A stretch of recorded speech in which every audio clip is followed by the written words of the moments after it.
Rain on glass, the kind that blurs city lights into bleeding halos. Phone face down on the table, messages unopened, the silence swollen and mean.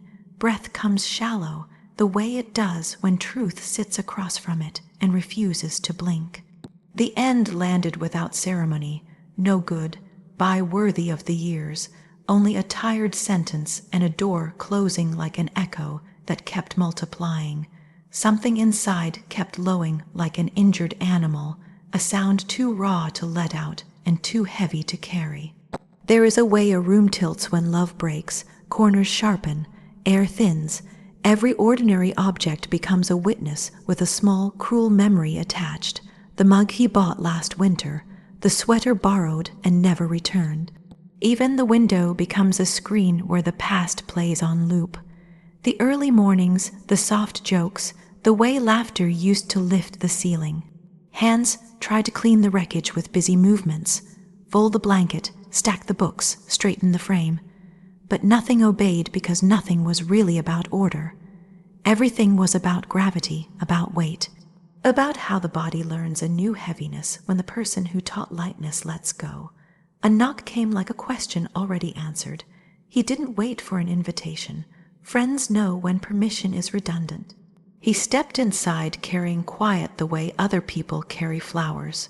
No grand speeches, no bright pity, only presence, only that steady, ordinary warmth that belongs to someone who has learned how to sit beside pain without asking it to hurry up and be wise. Shoes stayed on the mat, jacket hung on the chair.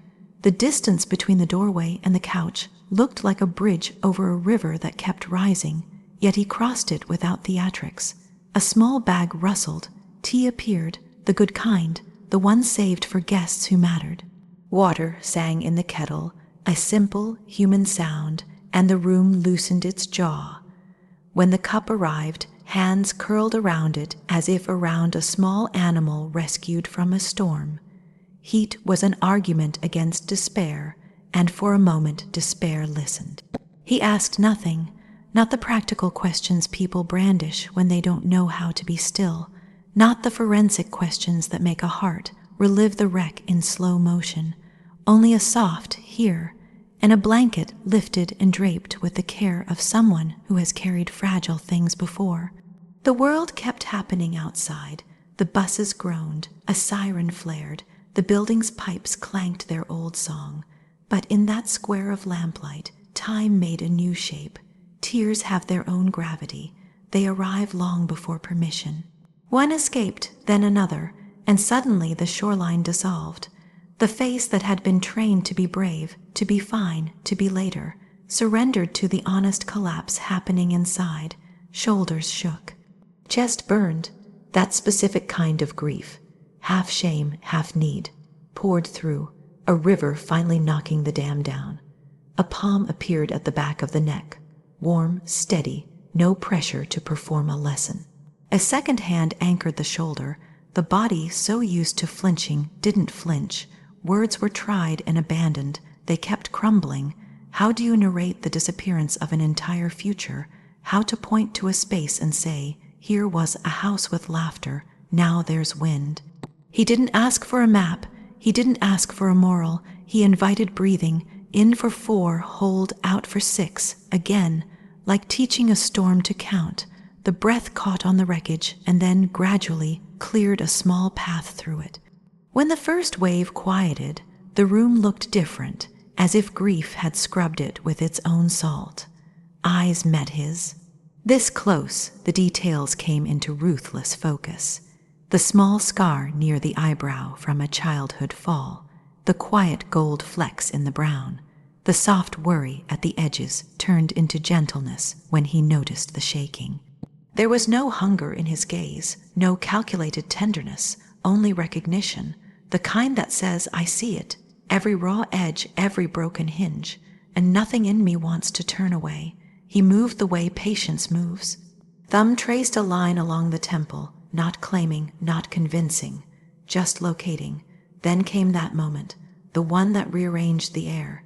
He leaned in, not toward the mouth, but toward the cheek still wet with proof.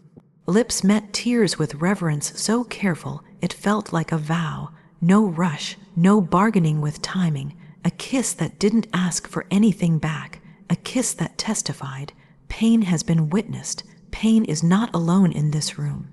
Something loosened at the center, not the careless loosening of distraction, but the deep structural release of being met. The body, long held in an armor of composure, learned new instructions under the pressure of that tenderness. Soften here, breathe here, let the shoulders fall. The kiss moved from tear to tear, a slow pilgrimage across a small geography of hurt. It felt like an ancient language finally spoken aloud after years of silence. The center of the storm heard its own name and quieted. The tea had cooled, the lamp hummed, the clock made no sense.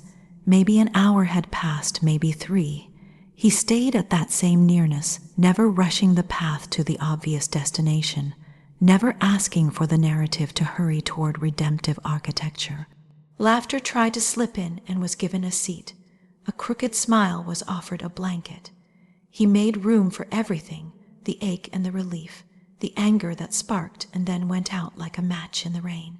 Every emotion arrived and was met with the same uncomplicated acceptance. Something in that steadiness bent the metal bars around the heart. The mind, a fierce archivist, began bringing boxes forward, old moments now lit from behind.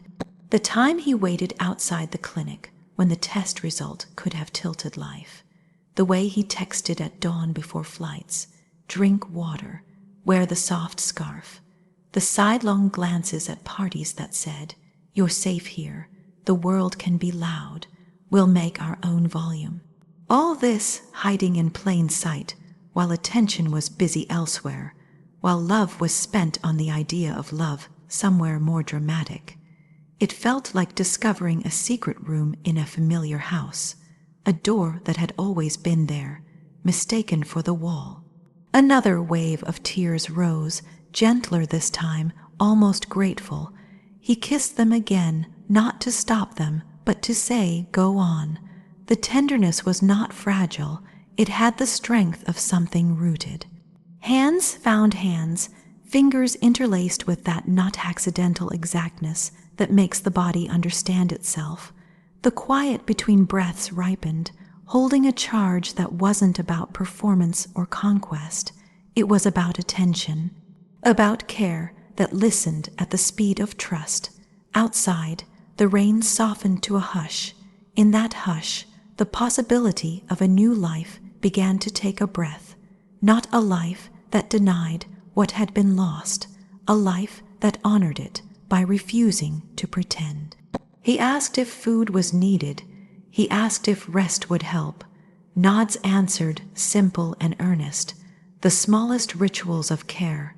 Soup poured, pillows fluffed, phone turned off, became liturgy.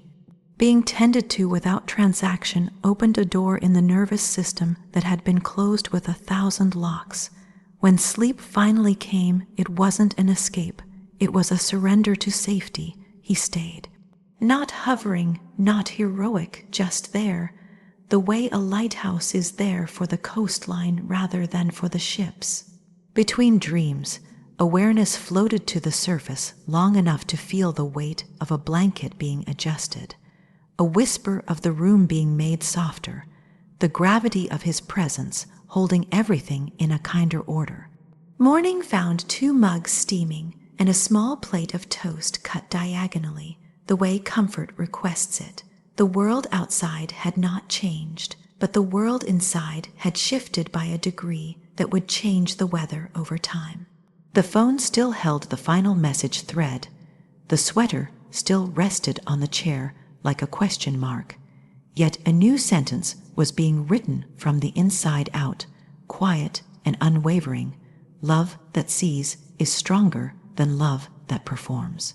Later, when a walk seemed possible, the street smelled of wet leaves and something like clean beginnings. Footfalls matched without effort. The city kept up its clatter, but there was a private frequency underneath it, a hum tuned precisely to the space between 2 people who had learned the shape of each other's silence.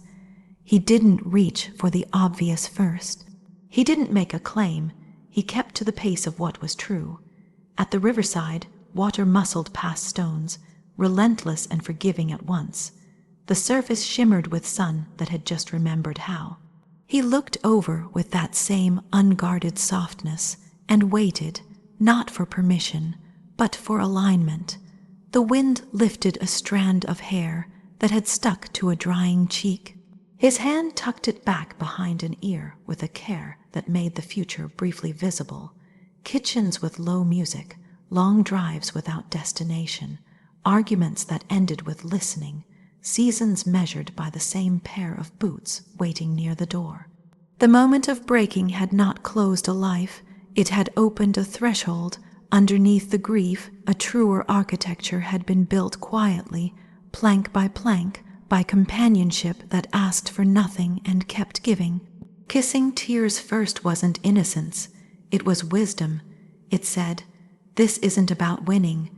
This is about belonging, about two people choosing the softest possible way to be strong." When evening returned, the city exhaled a little, and the lamps along the river woke like patient stars. The hand that had steadied all day remained steady. The heart that had been heavy learned a different weight, less like stone, more like warmth. Love wasn't a rescue boat or a trophy. It was a room with the lights left on, a chair pulled out, a place set at the table, a voice that said again and again, without asking for glory, "Stay," and so stayed. The door clicked softly, the kind of sound that respects a trembling room. Light from the hallway laid a slender path across the floor, and footsteps followed it, patient and careful, like someone walking through a chapel where grief had taken a pew. Air held the ache of the earlier storm, but the storm had changed. It didn't roar or break, it listened. Somewhere, water in the pipes murmured and heat tapped along the baseboards, a small orchestra tuning to the key of tenderness. Hands that once teased with laughter hovered at the edge of contact, unsure if touch would soothe or sting. The body on the couch was still and braced, as if expecting another impact, another unkind truth arriving late and without apology. Those hands hovered a breath longer, then landed with a softness that answered the question before it could form. Not on the waist, not on the mouth, but on the shoulders, those sore, stubborn hinges that had carried too much and pretended it weighed nothing. Warmth traveled through sweater, through skin, through the armored habits built from years of faking fine. Shoulders exhaled before words remembered how. A heartbeat announced itself in the wrist that came to rest near a cheek. Slow, audible, human. It seemed to say, "Take the time you need. Time belongs to this room now." The mind still tried to protect the wound with strategies. Jokes ready for lunch, busyness rallying for one more march. But every strategy looked foolish next to a hand that trembled not from desire, but from concern. The tremble told the truth. This care wasn't practiced, it was felt, and what is felt has weight. A blanket rose and fell, tucked around knees, smoothed along shins with the same attentiveness used for favorite books or sleeping cats. No rush, that blanket carried 1,000 unspoken promises, to keep watch while the night did its work, to warm the places the future had chilled, to make a shield out of softness. The body, still shy from the earlier flood, tested the blanket's edges and then sank. Not collapsed, sank, the way a stone finds its honest depth in clear water. Words tried to surface and then dissolved, lines of foam on a wave that had already spent itself. Hands did not demand the words return. Instead, they offered a ritual, a glass of water, the cool condensation pressed to palm, a tissue folded with care, not ripped in haste, a small plate of toast, cut diagonally, steam unfurling like a flag for a country that believes in gentleness. Every gesture said, "Hunger will be answered when appetite wakes. Thirst will be answered whether thirst is strong or shy. Nothing would be forced. Nothing would be wasted." Every heartbeat carried a message that language kept failing to hold.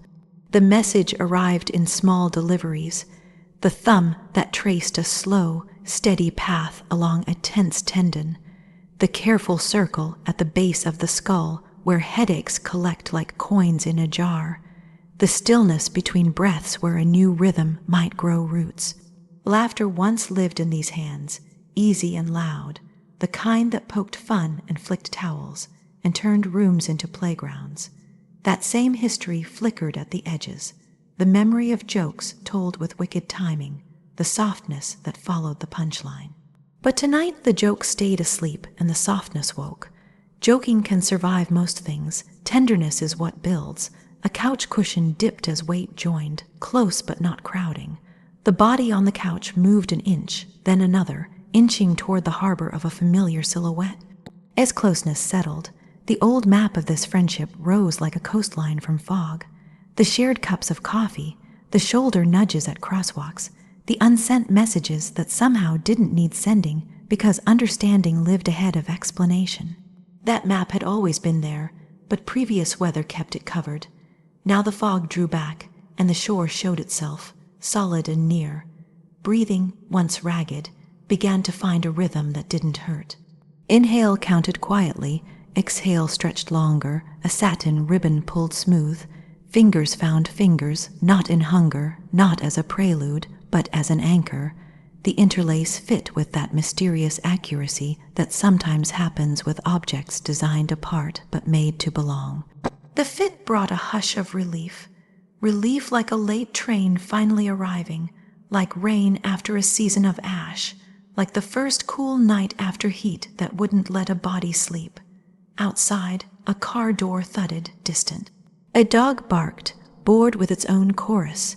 Somewhere a television poured canned laughter into a room that wanted it. Here, the orchestra of small, sincere sounds continued. The low hum of the lamp, the soft wool hiss of blanket against denim, the quiet click of a swallow after a sip of water. No music played, but melody lived anyway. It lived in the reliable tempo of two chest cavities agreeing on a truce with the air. There was a moment when the tremble in those caring hands grew noticeable, and the hands tried to hide it by rearranging the blanket again. The attempt at hiding spoke as loudly as the tremble. This matters. It matters enough to risk clumsiness. Tenderness, when real, is never sleek. It fumbles, it spills a little tea, it asks twice if the pillow is right.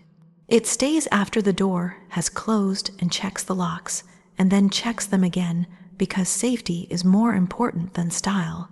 Those hands, once a passport to easy rooms and bright jokes, now learned a more sacred diplomacy.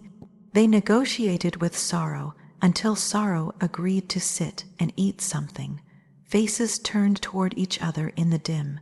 The eyes that had learned the terrain of midnight confessions held steady. A gaze like that doesn't look for an angle or a summary. It simply remains. There was nothing in it that hunted for advantage, nothing that tried to turn this night into a later story. The gaze kept saying what the heart had been saying with every beat. Tenderness can be stronger than desire. Desire believes it must win. Tenderness knows that winning is the wrong game. A memory moved through the room, soft, footed, and settled between the two bodies. A picnic in late spring under a tree that had thrown shadows like lace. The way butter smeared on a knife. The way fruit stained fingers. The way laughter snapped and popped like bright twigs in a fire.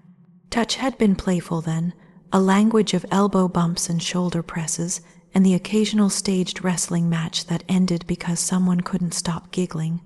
That memory did not embarrass the present, it blessed it. The same hands that had known play now knew care, and both were true. Sometime after midnight, the storm changed again. The pain didn't vanish, but it got a chair and sat with better posture. The body on the couch drifted to the edge of sleep, and then back, the way a swimmer hovers at the lip of a cove. Each time eyes opened, they found the same steady outline. The outline didn't glow or perform, it kept watch. Keeping watch is different from fixing. Fixing prowls for tools and outcomes. Keeping watch warms the air and invites rest to practice landing. The mind kept throwing up a list of worries like headlines refusing to stop scrolling. What if this is need masquerading as love? What if tomorrow undoes tonight? What if closeness ruins what closeness revealed? Each worry rose and met the same answer. A hand returning to the shoulder, a squeeze, a presence refusing to bargain with ghosts. Worries are loud, presence is plain, plain one. At some hour with no name, the two bodies learned how to share a small space without interruption. Knees curved, blankets pooled, a forehead leaned into a collarbone. No territory was claimed. Every inch felt borrowed and respected, like reading a favorite book from a library that trusts the borrower. Breath warmed a sweater, fabric warmed skin, the spark that often tries to leap ahead, to choreograph the future, to choreograph the body, stayed seated, not silenced, not shamed, simply told the order of operations, first safety, then truth, then whatever grows from both. When dawn finally softened the window, the room did not look like an aftermath. It looked like an altar after candles have burned down but left scent in the air. Hands no longer trembling made breakfast like prayer. Eggs low and slow, toast kept company in the pan, so the edges kissed gold at the right minute. Plates warmed in the oven because warmth should meet warmth. The body that ate did so carefully, but appetite had returned with a shy smile. Forks clinked, butter surrendered, coffee wrote smoke letters no one tried to read. Conversation arrived in complete sentences, and then in fragments that meant more than sentences. Yes, here, enough. The day outside had opinions, emails to answer, streets to cross, faces to present. The day could wait. A new understanding was tying its laces. The first knot, tenderness first. The second, nothing forced. The third, this closeness wouldn't erase sorrow. It would accompany it until sorrow learned to walk without limping. Before leaving the sanctuary of blankets and breakfast dishes, those once playful hands cupped a face, unsure for a heartbeat, then sure. Not a claiming, not a finish line, not a heat that forgets the person inside the body. Just a reverent cradle, a kiss placed on a temple where worry lives, a second kiss brushed along the brow where strength pretends it doesn't need help. The mouth was there, close, real, wanting. The mouth could wait. Waiting tonight was the romance. Waiting was the vow. The hallway welcomed footsteps again. A coat slid on. Keys murmured. At the door, a final touch on those resilient shoulders, a glance that folded quiet and promise into the same small package. No contracts were signed, no declarations etched. The ordinary magic of care had done something larger than lightning. It had proven that desire isn't the only electricity in the room, and so tenderness kept the fire, and love remembered its name. It happened in the quiet after too many storms, the kind of night that doesn't pretend to be special, but somehow becomes the one every other night remembers. The room was soft with the hum of something unspoken, that invisible electricity that builds between two people who have run out of excuses to stay just friends. The air wasn't heavy, but it carried weight, the kind that lives between breaths when silence finally says what words couldn't. Laughter had died down minutes ago, the kind of laughter that starts bright and ends in sighs because joy turns too tender and begins to ache. Eyes lingered longer than they should have, tracing lines already known, but tonight every familiar detail felt newly dangerous. Fingers brushed by accident twice. Once could be dismissed. Twice was confession. The light from the lamp caught the shape of his jaw, the edge of his smile, the one that didn't mean humor but understanding. That smile had been seen before, shared in countless small moments in coffee shops, in car rides, in the spaces between crowded rooms. But now it wasn't just kindness, it was gravity, a heartbeat skipped. Then another, not fear, not shock recognition. Something deep inside shifted, like tectonic plates that had been waiting years to move.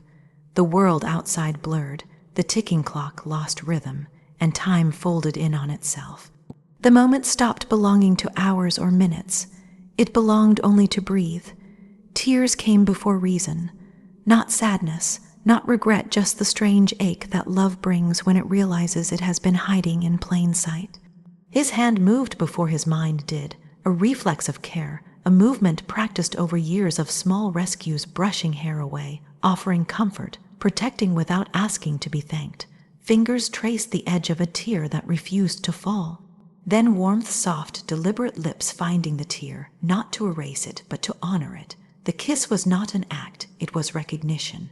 Every wall between friendship and love collapsed without noise, without drama, just a quiet surrender. When a tear is kissed before a lip, something sacred begins. Everything changed, and yet nothing did. The same heartbeat, the same breath, but the meaning behind both deepened. The world outside stayed exactly the same, the sound of a passing car, the hum of distant rain, but inside, everything slowed. His hand found its place at the back of the neck, not claiming, only steadying. The eyes that met held both fear and relief, the terrifying freedom of knowing there's no turning back. The air thickened, not with lust, but with honesty. That's what it was, honesty wearing the skin of touch. Words stumbled, tried to rise, then fell away. There was nothing left to explain. Years of friendship had already written every sentence needed. Every late night message, every joke that hid affection, every moment of shared silence, they had all been rehearsals for this. The second kiss was not on a tear. It was lower, near the corner of a smile that didn't know if it was allowed to exist yet. Then the lips met fully, softly, cautiously, the way two souls greet after too long apart. The world didn't explode. It didn't need to. The quiet between them was louder than any declaration. Hands trembled slightly, not from hesitation, but reverence. Reverence for the weight of what was happening, friendship melting into love without a single promise spoken. Skin remembered warmth it had never known, heart spoken pulses instead of words. When love arrives this way, it doesn't announce itself. It just becomes. It fills the spaces between heartbeats, turning familiarity into something new, something both ancient and immediate. There was no desperation in the touch, no race toward desire, just closeness, just breathe, just two people who had run out of reasons not to be what they already were. The taste of tears lingered, salt and sweetness mixed, a reminder that love isn't born from perfection, but from the courage to be seen. The kiss deepened, not to claim, but to promise without speaking. I see you, and I won't run from what I see. When they finally pulled apart, neither spoke. Eyes did enough. The room, dim and gold from the lamp's tired glow, felt holy in its ordinariness. The couch, the half-empty cups, the mess of blank, it's all relics now, witnesses to the moment when friendship crossed the line it had always hovered near. Outside, the rain had stopped. The sound of it dripping from the eaves felt like the slow heartbeat of the night, the kind of rhythm that lives inside the bones long after the sound itself is gone. He reached out again, fingers brushing along an arm, tracing without purpose, memorizing. The body responded not in passion, but in peace. There was a silence afterward, not the awkward kind, but the full kind, the kind that means two hearts have aligned and words would only ruin the simplicity of it. Every memory flashed like small stars, the late night drives, the quiet arguments, the way laughter used to fix everything. And now, it wasn't laughter but quiet touch that mended what was broken. Every shared moment before now had been practice for this one act of truth. He whispered something, almost too softly to hear. Not a declaration, not a confession, just a truth too big for volume. You've always been the one I didn't want to lose. The words fell between them and stayed, suspended, glowing faintly like dust in sunlight. There was no need for an answer. It had already been given in the tears, the kiss, the stillness afterward. The air between them shimmered with the fragile strength of new love. Not love that demanded, not love that consumed, but love that simply existed, calm, steady, undeniable. The night grew deeper, shadows stretching long and soft. Bodies leaned closer, not in hunger, but in belonging. The warmth between them was quiet but sure, the kind of warmth that makes the heart forget how to defend itself. Every breath became an act of surrender, every touch a prayer without words. Time, patient and watchful, began to move again, but slower, now slower, because the heart had changed tempo. The hands that had once built laughter now built safety. The eyes that had once looked away now stayed. The heartbeat that had been solitary now found another rhythm to match. When morning came, it arrived shyly, pale light slipping through curtains like it knew something sacred had happened in the dark. The world outside was still ordinary birds on wires, coffee brewing somewhere, cars starting in driveways, but nothing inside was ordinary anymore. Love had taken form without needing permission. It hadn't been declared, claimed, or dramatized. It had simply awakened, and in that awakening, friendship transformed into something timeless, something that didn't demand, didn't explain, didn't rush, just became. Because when a tear is kissed before a lip, it's not the body that understands first, it's the soul. The night learned the room by heart, humming the way a lullaby by hums when it knows sleep is close. Lamps dimmed to a honeyed hush, curtains breathed with a small, faithful breeze.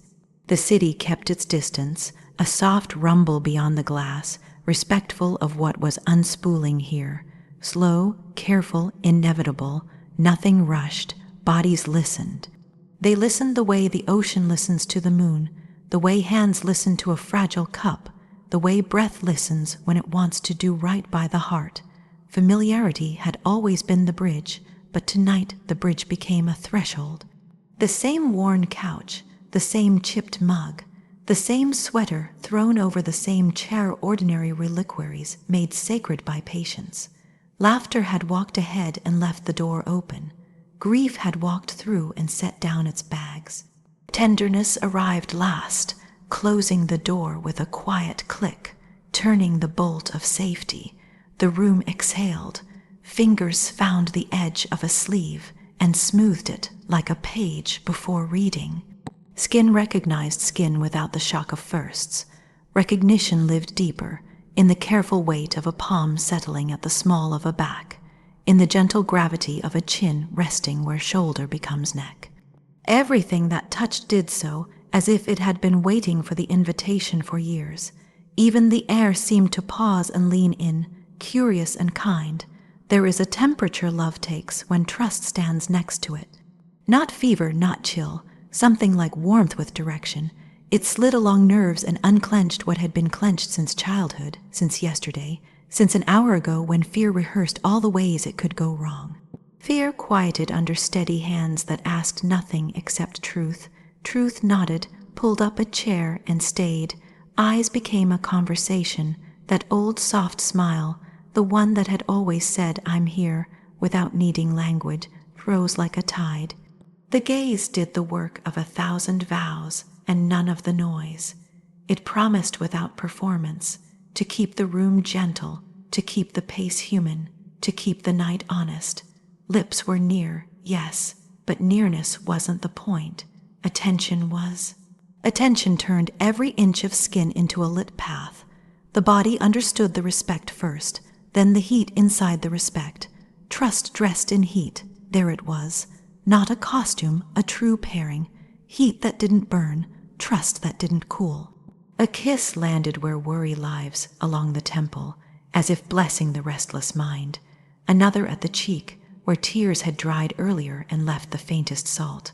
Then the mouth, slow, listening, a call. Andres Bonce learned in silence long before the first note sounded. The kiss did not seize, it received.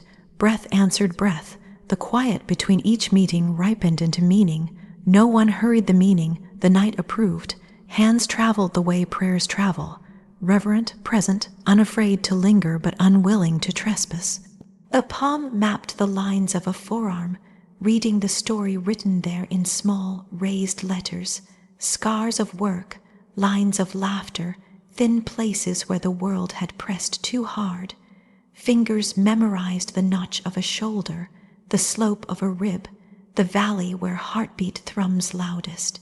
Each discovery brought a pause, a soft breath that said, "Now you are known here too."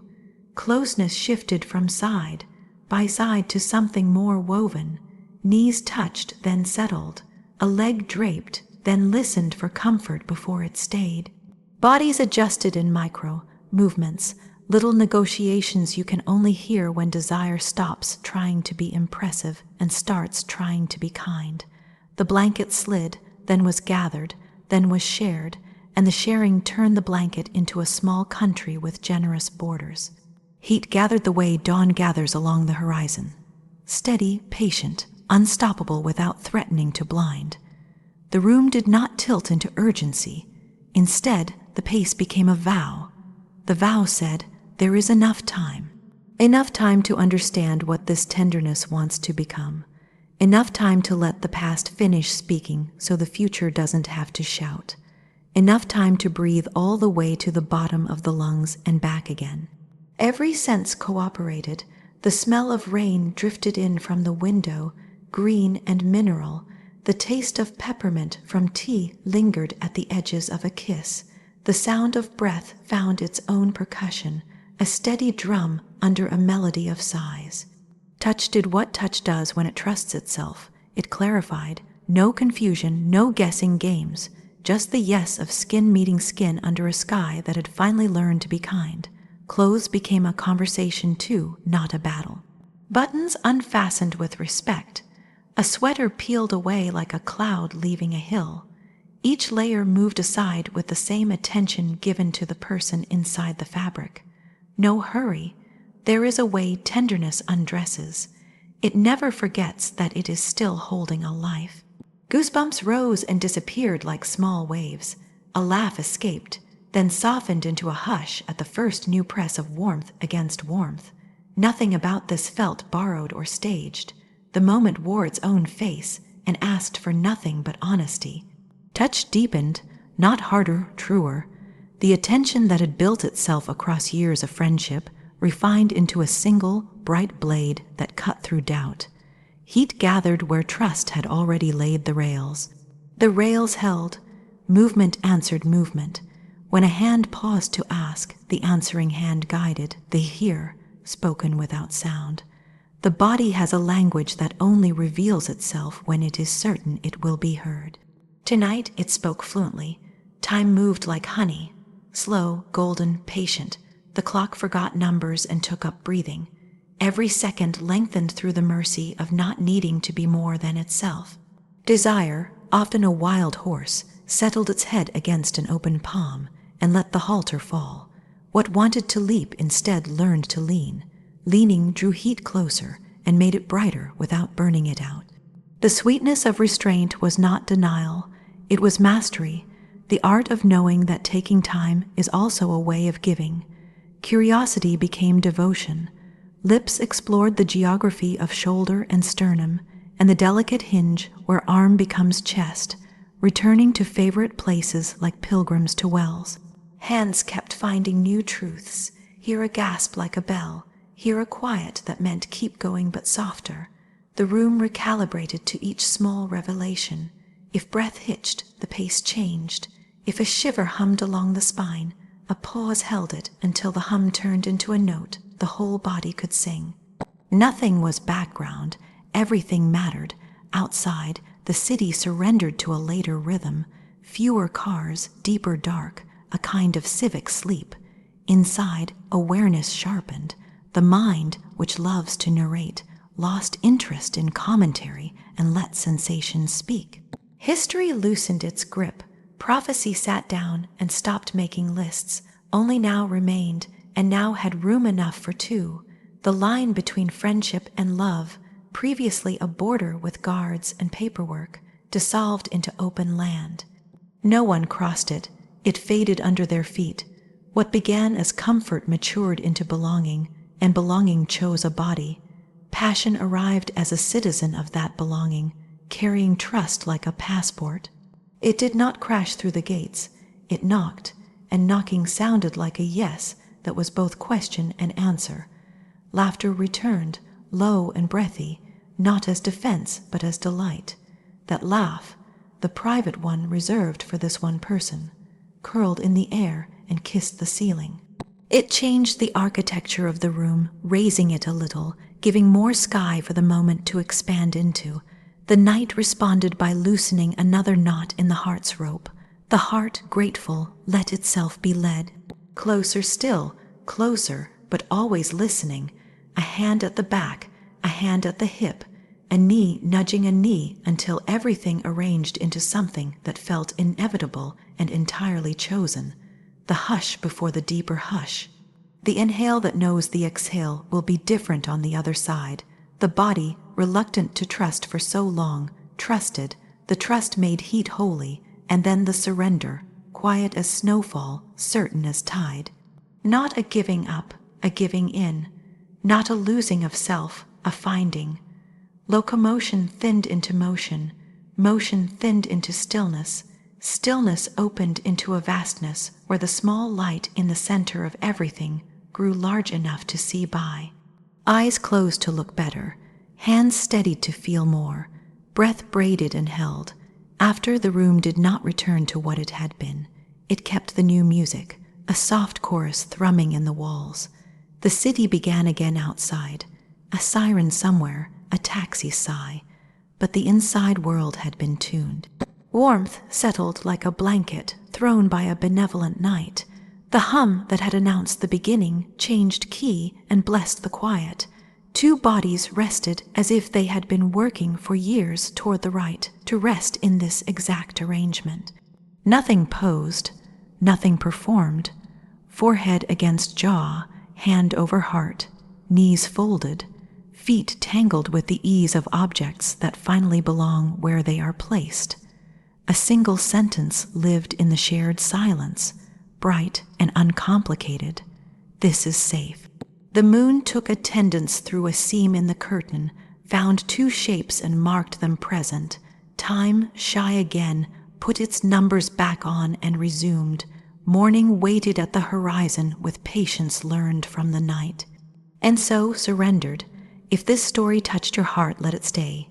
Share it with someone who still believes in love that listens before it burns. Don't forget to like, subscribe, and ring the bell so you never miss another moment where love speaks without words. Because here, every story is a heartbeat, and the next one might just be yours.